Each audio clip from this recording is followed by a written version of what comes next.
Hello, darling. Welcome back. Today I'm going to be checking out some MoreParz, some shorts. I don't know too much. I know that we're going to be dealing with some crazy wildlife, potentially. A lot of Australian, what's the word I want? Flair. Australian flair. I'm very excited. I hope you are as well. If you are new here, please do consider subscribing. It'd really help me out. I would very much appreciate it. Thank you. Are you ready? Let's go! This is the world's deadliest tree. Whoa. Introducing the manchineel tree, found in the United States of America and the Caribbean, and you may be wondering, what makes it so deadly? And the answer is that when growing this thing, God used the same design philosophy that Miyazaki uses when he puts a swamp in a FromSoft game. Because even thinking about the fucking thing will poison you. What? The entire tree, from root to stem, contains more toxicity than a league lobby, and that starts with the sap. This thick, sticky... Whoa.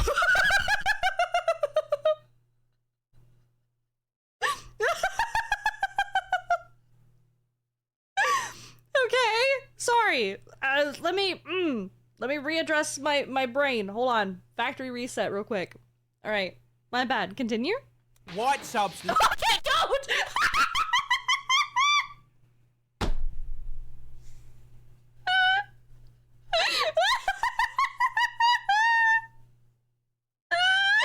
Oh my god! Is not only found inside the tree, but thinly coats the entire thing, not unlike the sock under your bed. Oh my god. Oh!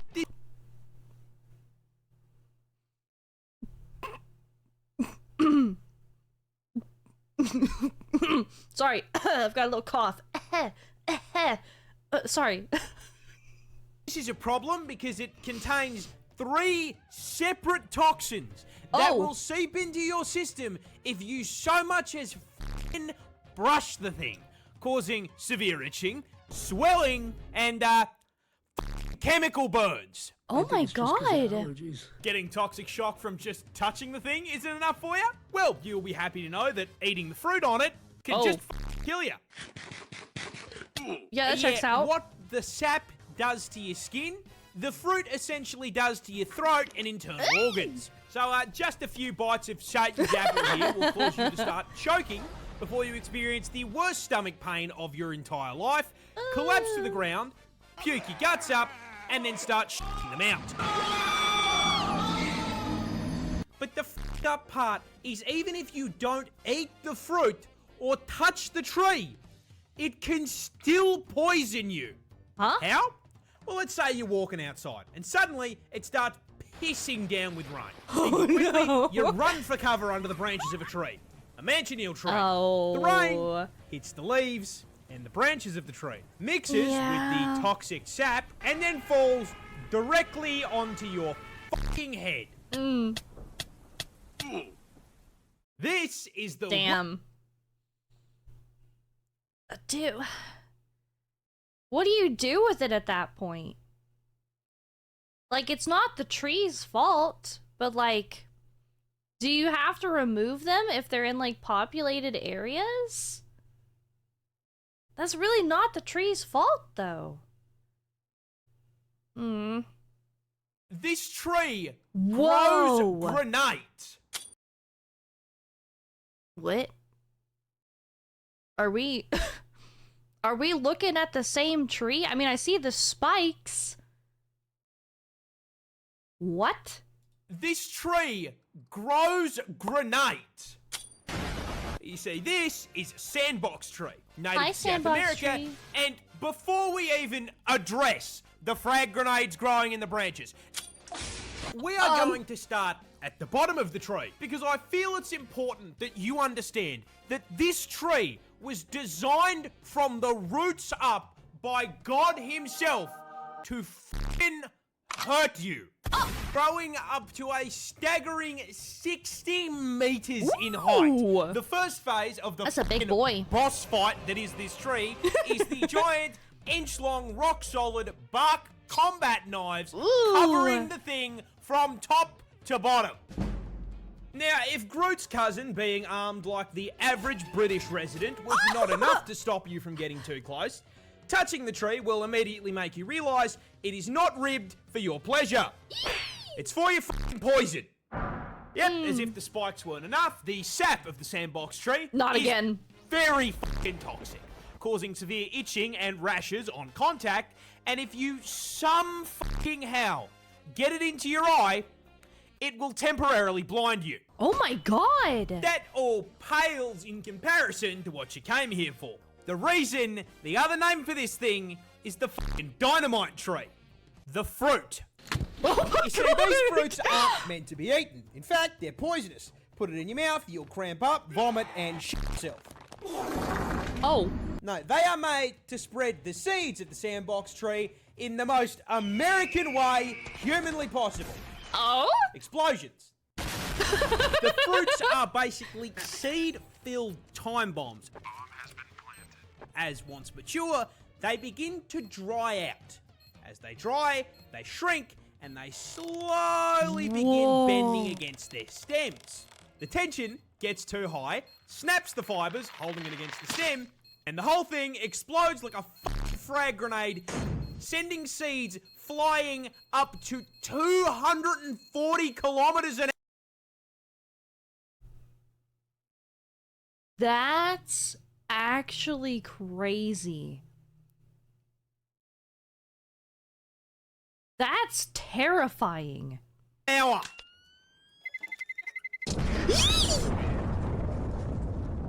This tree. Oh my god! I mean, honestly, that's just pretty fucking sick. Like, even from just the spikes all over it. Dude, it just wants to be left the fuck alone. That's crazy. That was cool, though. I like that.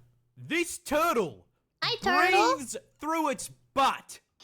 Whoa! No. Get off my screen!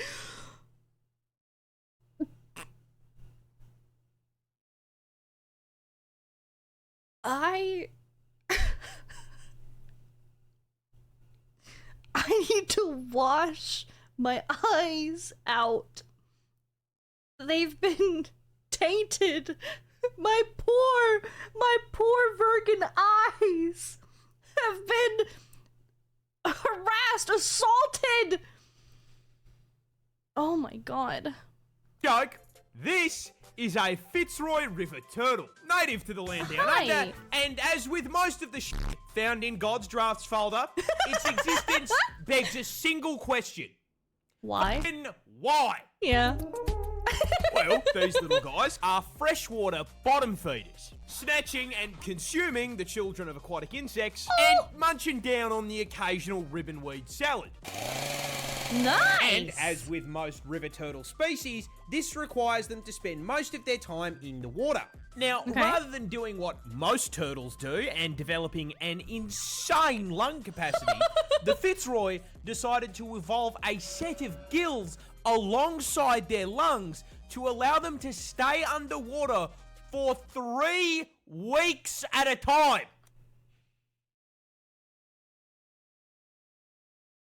That's really cool. 3 weeks? That's sick, dude. Hello, how are you? 3 weeks later. I am under the water. However, when placing the gills, God was absolutely fucking plastered. Oh, and no. instead of placing them on the neck like a normal animal, he slipped on a beer can and not only placed them on its ass, but inside of it. You know what makes this even worse? Turtles do not have a single-purpose hole like you or me. They have a cloaca, which is the fucking Swiss Army knife of holes.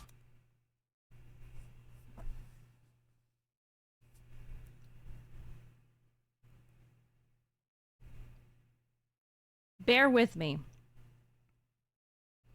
Bear with me. Do you know how thin of a line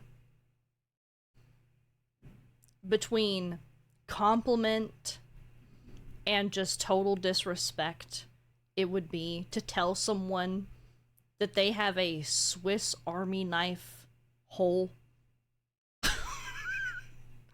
Do you know how how thin that line would be? Damn, girl. You're whole like a Swiss Army knife. Oh my god.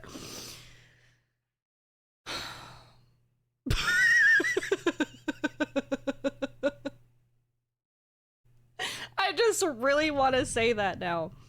I just really want to say that. Also, I'm so sorry for the garbage truck outside, but I really want someone to try that as a pickup line. Please advise how well it goes, okay? This means that Fitzroy River turtles shit, piss, breathe, and fucking mate out of the same hole. This. Oh my god. Oh my god. I don't know if I like this. That's wacky.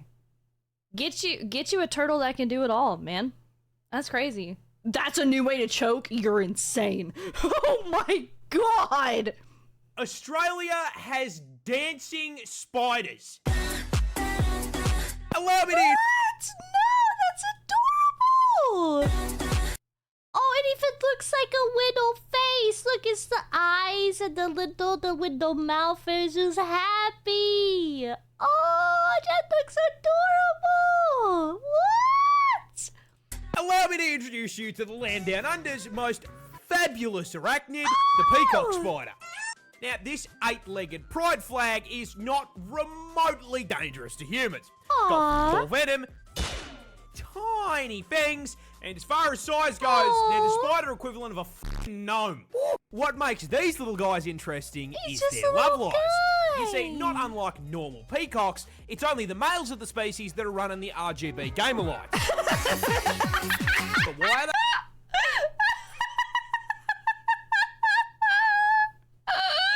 Oh, that's great. Gamer lights.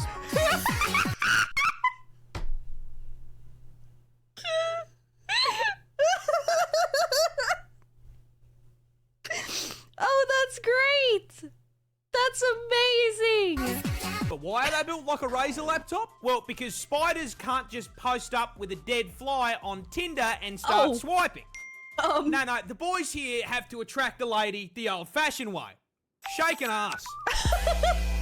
You see, in order to find a mate, peacock spiders head out to the club and find a lady across the dance floor. They then lock eyes with her, and as the song changes, they raise that coloured dump truck to the sky, start playing Dance Dance f***ing Revolution, baby. Now, as he dances, the female spider watches very closely, not only paying attention to the movements of the dance, but also the fucking vibrations. Oh my god! And if our protagonist here can nail Osu Valentine's Edition just right, the female spider will slowly approach, lean in for a kiss, and... Oh! But, here's the thing. If he f***ed up the dance, he fails the charisma check. And if he f***s the charisma check, he's no longer boyfriend material. Is he food? He's a f***ing Happy Meal. Oh no. Damn. Australia... No, he's just a little guy. That was so cute. What? He was just a little guy. I'm just doing his best. He's just doing his best. He's trying out here, man. Australia just found a new insect. Oh! And in a it an certified ant? Australia moment, it is unironically called the fucking Lucifer bee. Because of course we have the Satan bee. Oh! The snakes and the spiders and the fucking dinosaurs weren't enough. No. Now I gotta dodge a rejected doom enemy on my walk to work. Discovered in the closest climate to hell on Earth, Western Australia, these bad boys were named after the Lord of Hell for two reasons. The first of which being the giant fucking demon horns bolted to their heads. Whoa! Now, those horns aren't just there to look scary. They're actually a defensive mechanism to protect the demon bees from bigger predators. However, only the ladies of the species stay strapped, as the horns are only found on females. Meaning a more accurate name for these absolute girl bosses is the Karlak bee. But a pair of spirit Halloween horns can't be the only reason they're named after the devil, right? I mean, there's gotta be f***ing something else. Like, do they spit fire? Oh, please no.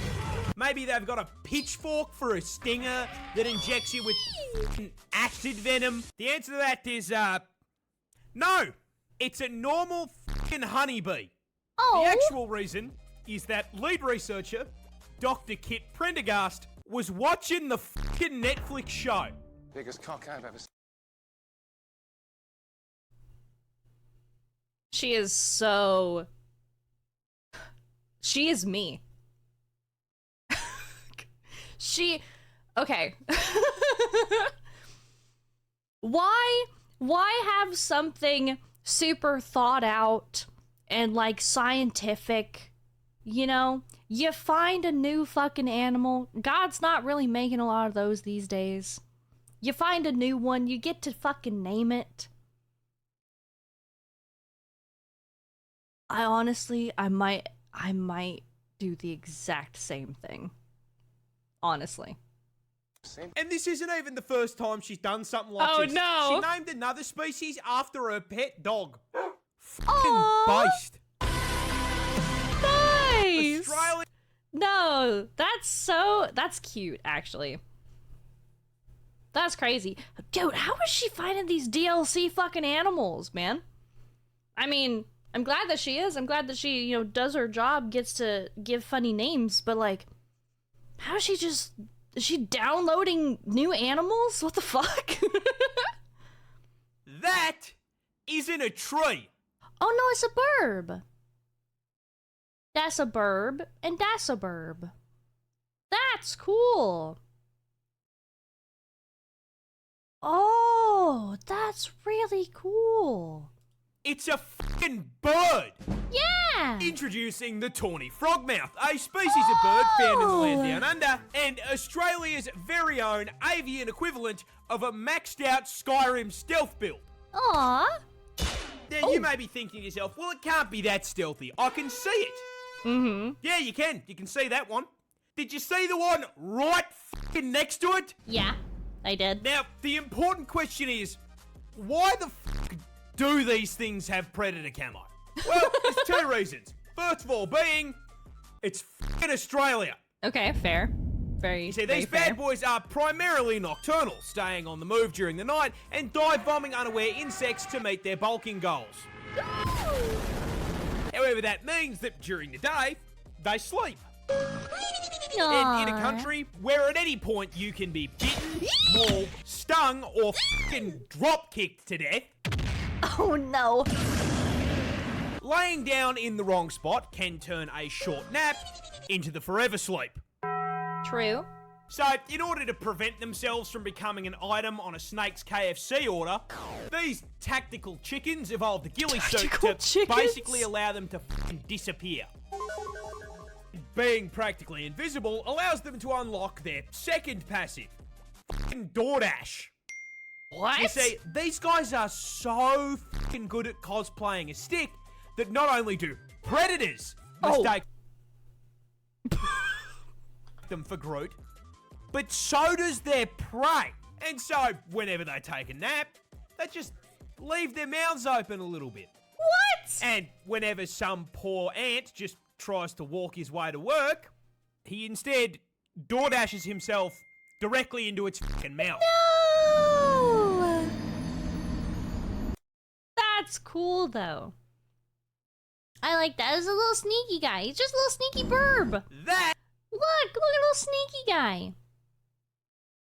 That's cool. Very cool. I want you to imagine you're cave diving. You turn a corner and see a spider web the size of the fucking wall. Ugh, I can bust. I burst into flames to try and set that on fire. Nope. I regret to inform you that no, this is not fake.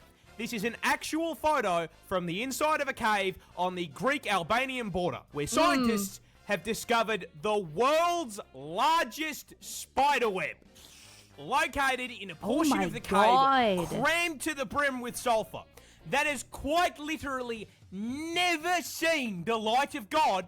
This wall of white sticky stuff spans 1,100 square fucking feet.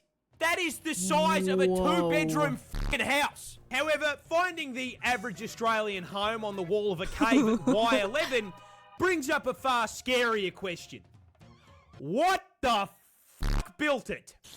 Well, to the relief of many, no, we did not discover a giant spider lair.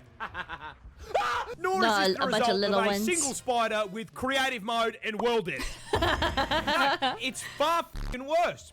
Because this web is the arachnid equivalent of getting the boys on for a 2-week Minecraft phase. There you go! Because this web is a collaborative effort. Nice! It was built by 111,000 fucking spiders.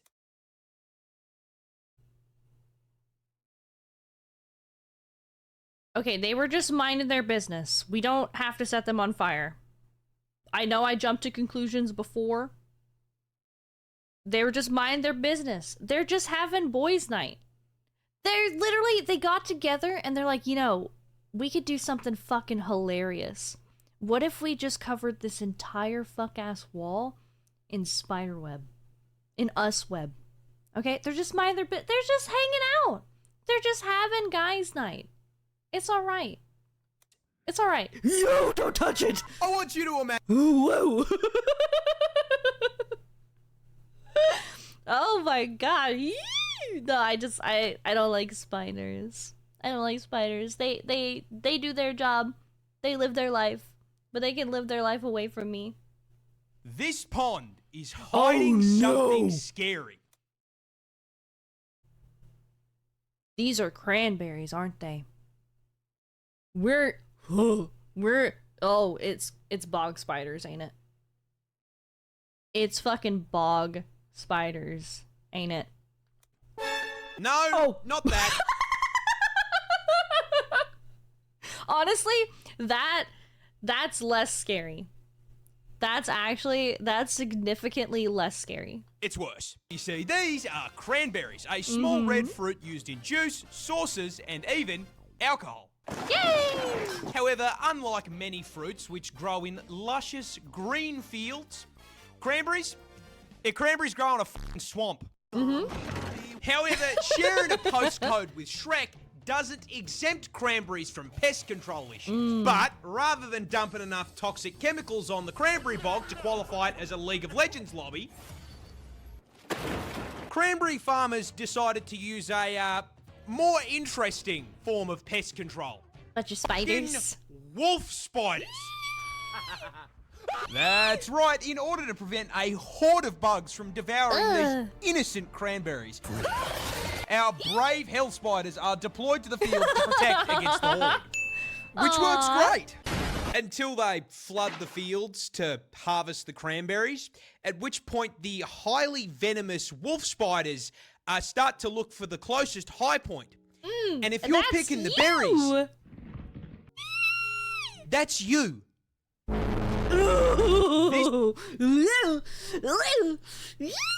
No, okay, alright, I'm good. Alright, on that note,